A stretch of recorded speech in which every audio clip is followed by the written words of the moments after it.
This channel does not promote any violent, harmful, or illegal activities. All content provided by this channel is meant for an educational purpose only. অক্সফোর্ডের বক্তৃতা, সেই বক্তৃতায় তিলোত্তমা কাঁটা নাকি রাজনীতির সাপে বর? মুখ্যমন্ত্রী মমতা বন্দ্যোপাধ্যায়ের বক্তৃতা নিয়ে সরগরম হয়ে উঠল রাজ্য রাজনীতি।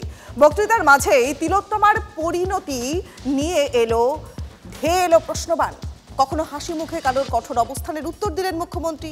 তাৎপর্যপূর্ণভাবে ঠিক এদিনই কলকাতা হাইকোর্টে আবার সিবিআই জানিয়ে দিল গণধর্ষণ নয়, বৃহৎ ষড়যন্ত্র কিনা সেটার তদন্ত চলছে, জানালো সিবিআই। চার্জশিটে যা বলেছিল সেটাই বলছে সিবিআই। নিম্ন আদালতে বললেন তিলোত্তমার বাবা। UEM Jaipur is a perfect target for prospective students aspiring for good jobs, good education with future-ready skills. You kill Abhaya! Don't behave like this! You kill Abhaya! Don't behave like this!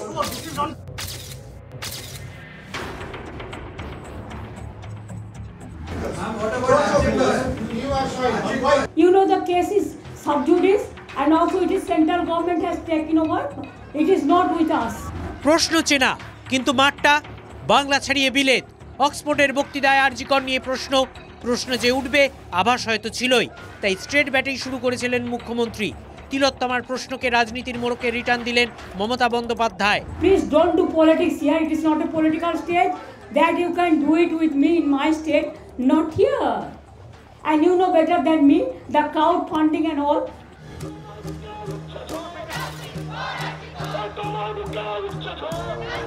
তিলোত্তমা আন্দোলন 14 বছরের তৃণমূল সরকারের সবচেয়ে বড় অস্বস্তি বলা যায় কি?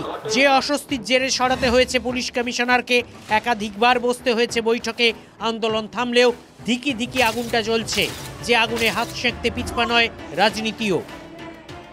আমি আগেই বলেছিলাম যে যাচ্ছেন বিদেশ ভালো, কিন্তু আরজি কর নিয়ে প্রশ্ন করলে কি উত্তর দেবেন ঠিক করে যান, কারণ ওনার কাছে প্রশ্নের উত্তর নাই। আরজি কর নিয়ে ওনাকে প্রশ্নের মুখে পড়তে হয়েছে, এটা অত্যন্ত স্বাভাবিক। বাংলার মানুষ, বাঙালি চুপ করে থাকবে? বাঙালি তো সেই ধরনের মেরুদণ্ডহীন জাতি নয়, বাঙালি প্রশ্ন করবেই। কলকাতাতে করতে পারে না, কারণ কলকাতাতে পুলিশ ঘিরে রাখে, তাই পুলিশ সরিয়ে দিন, মাননীয় মুখ্যমন্ত্রীকে কলকাতাতে রাস্তায় দাঁড় করিয়ে বাঙালিরা প্রশ্ন করবে। মুখ্যমন্ত্রী যেখানেই যাবেন আরজি করের প্রশ্ন উত্থাপিত হবে এবং সেই প্রশ্নের উত্তর তিনি দেবেন। রাজনীতি বা অরাজনৈতিক আন্দোলন চলাকালীন বারবার এই বিতর্ক উঠেছে, আন্দোলন দমানোর অভিযোগও বারবার উঠেছে। এদিন অক্সফোর্ড ইস্যুতে সরব হন আন্দোলনকারী চিকিৎসকরা। অক্সফোর্ড মুক্ত চিন্তার জায়গা, এটা তো পশ্চিমবঙ্গের কোনো জনসভা নয় যে এই শিলাদিত্য প্রশ্ন করলো সারের দাম কেন বাড়ছে, আর সঙ্গে সঙ্গে তাকে মাওবাদী বলে দাগিয়ে দিয়ে পুলিশ দিয়ে গ্রেপ্তার করিয়ে দিল, বা কোনো সরকারি চিকিৎসক বিচার চেয়ে পথে নেমেছেন বলে, থ্রেড কালচারের বিরুদ্ধে, দুর্নীতির বিরুদ্ধে মুখ খুলেছে বলে তাকে দার্জিলিংয়ে ট্রান্সফার করে দিলাম, ওখানে ওনার সরকার চলে না। রাজ্যের যে মায়েরা বোনেরা যারা রাস্তায় নেমেছেন, প্রতিবাদ করেছেন, তাদেরকে কোনো না কোনোভাবে রাজনৈতিক লগ লাগাবার চেষ্টা হয়েছে বিভিন্নভাবে। আরজি কর আন্দোলনের সময় পৃথিবীর বিভিন্ন দেশে প্রতিবাদ দেখা গিয়েছিল। শুরু থেকেই এই আন্দোলনকে রাজনীতির ফসল বলে তোপ দেগে আসছিল শাসক। এদিন প্রতিবাদের পরও সেই নিশানা অব্যাহত। বাম ছাত্র যুবদের দাবি প্রতিবাদ তাঁদেরই, 2-2 4 বলছে তৃণমূল। এই প্রশ্নগুলো উনি যেখানে যাবেন এসএফআই সেখানে পৌঁছে যাবে এই প্রশ্নগুলো নিয়ে ওনার মুখোমুখি দাঁড়াতে। হয় উনি পালাবেন, নয় উনি উত্তর দেবেন। The facts that we have raised are very clearly taken from publicly available sources, from government data that is there in the public domain. So even if one person is raising those questions, is it not the duty of a publicly elected representative to address those questions? বাংলার মানুষের কাছে CPM আরো ঘৃণার নজরে তাদেরকে দেখা হবে। এই জুতোগুলো আসলে সিপিএম এর ওই লন্ডনের উচ্চিংড়িগুলোর মুখে পড়েনি, তাদের বাংলার এক একটা নেতার গালে পড়েছে। এদিন কলকাতা হাইকোর্ট এবং শিয়ালদা কোর্টে উঠেছিল তিলোত্তমার মামলা। হাইকোর্টে সিবিআই জানিয়েছে একাধিক নমুনা ও জিজ্ঞাসাবাদের ভিত্তিতে একজনই দোষী, এটাই উঠে এসছে। তবে বৃহত্তর ষড়যন্ত্রের তদন্ত চলছে বলে জানিয়েছে তারা। এদিন শিয়ালদা আদালতে 3 পাতার রিপোর্ট জমা দিয়েছে সিবিআই সূত্রে খবর, রিপোর্টে বলা হয়েছে 3 জনের কল ডিটেলস নজরে এসেছে, 24 জনের বয়ান রেকর্ড করা হয়েছে, আরজি করে সিসিটিভি ফুটেজ সংগ্রহ করা হয়েছে।